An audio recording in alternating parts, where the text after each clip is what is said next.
Zrumbesh.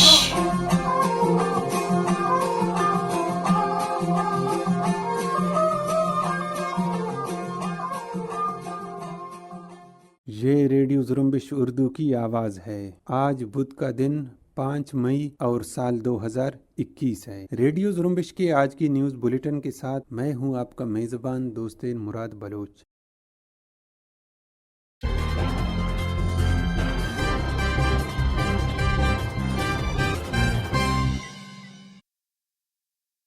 Radio Zrumbesh کی آج کی نیوز بلیٹن میں بلوچستان سمیت علاقائی اور عالمی خبریں شامل ہیں۔ آئیے سب سے پہلے سارین بلوچ سے بلوچستان سے متعلق خبریں سنتے ہیں۔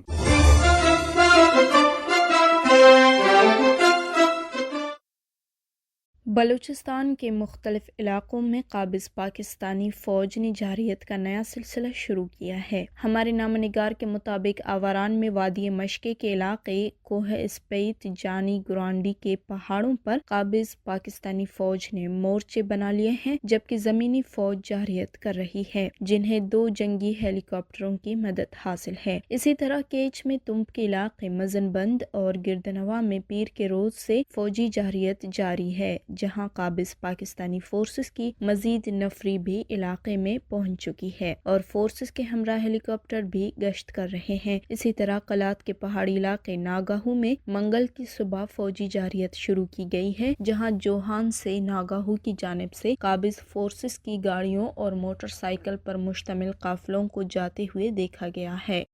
وادی مشکے میں مختلف واقعات میں قابض پاکستانی فوج اور ان کے سہولت کاروں کو نشانہ بنایا گیا ہے۔ لیویز ذرائع کے مطابق لیویز رسالدار میجر کے قافلے پر ریموٹ کنٹرول حملے میں 2 لیویز اہلکار موقع پر ہلاک اور 2 زخمی ہو گئے۔ لیویز کے مطابق دونوں اہلکار ایک ہی موٹر سائیکل پر سوار تھے، جسے بنڈکی کے مقام پر نشانہ بنایا گیا۔ ایک دوسرے واقعے میں پیر ہی کی شام کو اسپیت کوہ کور میں قابض پاکستانی فوج کو بم سے نشانہ بنایا گیا، جس میں 2 موٹر سائیکل تباہ ہوئے۔ دوسری طرف کیچ کے علاقے تمب میں پیر کی شام آسی آباد کے عقب میں واقع موسیٰ کور میں قائم قابض پاکستانی فوج کی چوکی پر مسلح افراد نے اسنائپر سے حملہ کر کے ایک قابض اہلکار کو ہلاک کیا۔ مذکورہ حملوں کی ذمہ داری بلوچستان لبریشن فرنٹ کے ترجمان میجر گوہرام بلوچ نے قبول کی ہے اور کہا ہے کہ پیر کی رات مشقے میں قابض فوج کے کیمپ پر سرمچاروں کے کامیاب حملوں کے بعد پیر کو پاکستانی فوج نے مشقے میں سرمچاروں کی تعاقب میں کوہ اسپیت کی جانب پیش قدمی کی۔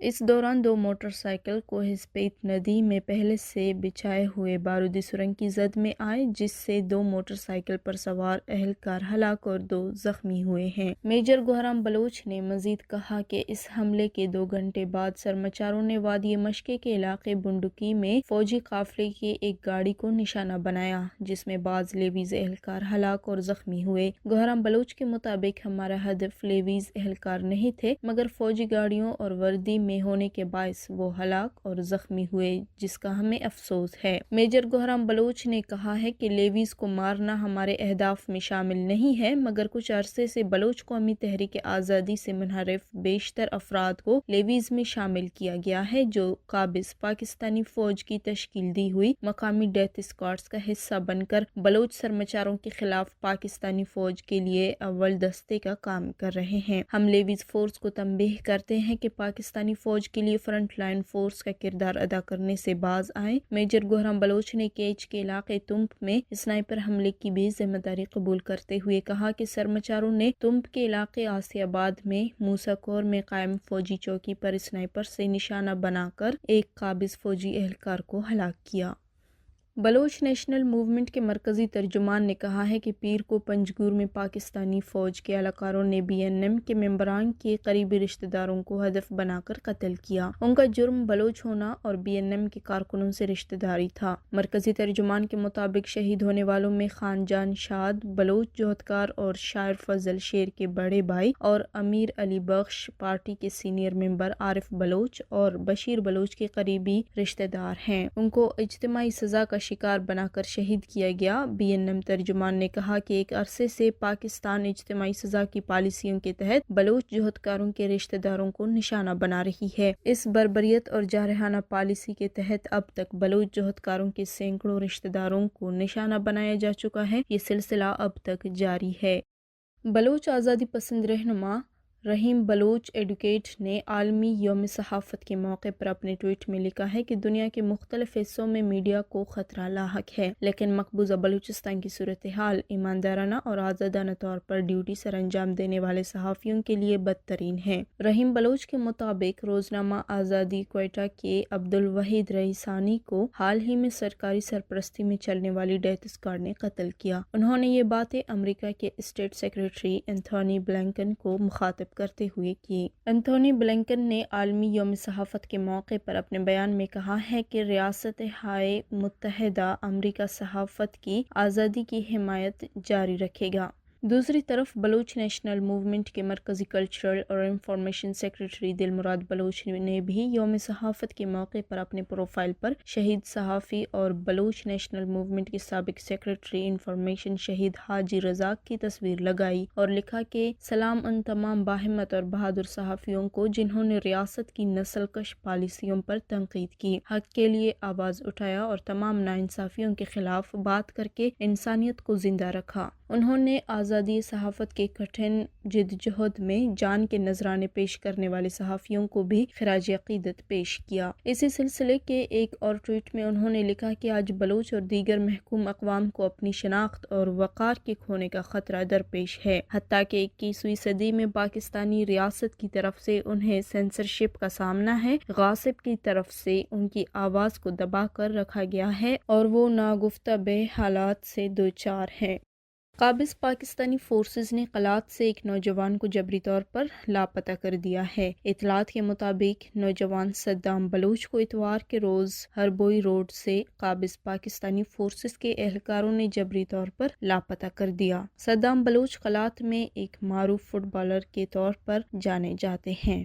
بلوچستان کے مرکزی شہر شال سے گزشتہ سال 14 فروری کو قابض پاکستانی فوج کے ہاتھوں جبری طور پر لاپتہ کمرانی برادرز میں سے حزب اللہ کمرانی بازیاب ہوا ہے۔ لاپتہ حسان کمرانی کی بہن حسیبہ کمرانی نے حزب اللہ کے بازیابی کی تصدیق کرتے ہوئے کہا، میرا کزن حزب اللہ کمرانی 1 سال کی جبری گمشدگی کے بعد بازیاب ہو گیا۔ حزب اللہ کو میرے بھائی حسان کے ہمراہ لاپتہ کیا گیا، لیکن میرا بھائی تاحال لاپتہ ہے۔ حسیبہ نے کہا کہ حکمرانوں، ہم حزب اللہ کے بازیابی کی خوشی منائیں یا حسان کے عدم بازیابی پر غم کا دامن پکڑے رہیں۔ دوسری طرف قابض پاکستانی فوج کے ہاتھوں جبری گمشدگی کے شکار عیسیٰ خان مری ولد تیمر خان مری بھی بازیاب ہو گیا ہے۔ عیسیٰ خان مری کو 17 جون سال 2016 کو شال سے قابض پاکستانی فوج اور خفیہ اداروں نے جبری طور پر لاپتہ کر دیا تھا۔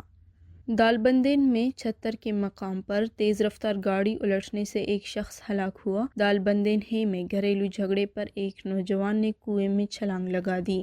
مستونگ کے نواحی علاقے شیریں آب روڈ پر نامعلوم افراد کی فائرنگ سے رکشہ ڈرائیور زخمی ہوا۔ مستونگ میں ہی RCD شاہراہ ویگن کی ٹکر سے موٹر سائیکل سوار زخمی ہوا۔ جھلمگسی میں گھریلو تنازع پر بیٹے نے فائرنگ کر کے باپ کو قتل کر دیا۔ کراچی میں بحریہ ٹاؤن کی قبضہ گیریت کے خلاف پیر کو نور محمد گوٹ سے کاٹور تک احتجاجی ریلی نکالی گئی، جہاں ریلی کے شرکاء نے بحریہ ٹاؤن نامنظور کے نعرے لگائے اور بحریہ ٹاؤن کی قبضہ گیری کے خلاف شدید احتجاج کیا۔ ریلی کے بعد ہادی بخش گبول گوٹ میں جلسہ کیا گیا، جس میں مختلف سیاسی اور سماجی جماعتوں سے تعلق رکھنے والے افراد نے بڑی تعداد میں شرکت کی۔ مقررین نے کہا، ہمیں اس قبضہ گیریت کے پیچھے اصل کردار کو سمجھنا ہوگا۔ فوجی اسٹیبلشمنٹ ملک میں زمین کی قبضہ گیری کی پشت پناہی کرتی ہے۔ ان کا کہنا تھا کہ یہ منصوبے سندھ کی ڈیموگرافی کو تبدیل کرنے کے لیے ہیں تاکہ یہاں غیروں کی آبادکاری کی جا سکے۔ یہ صرف سندھ پر قبضہ کرنا نہیں چاہتے، بلکہ بلوچستان کے ساحل پر بھی آبادکاری کرنا چاہتے ہیں تاکہ بلوچ اور سندھیوں کو اپنی زمینوں سے بے دخل کیا جا سکے۔ انہوں نے کہا، سندھ واسیوں کا ہے اور ہم یہاں غیروں کی آبادکاری برداشت نہیں کریں گے۔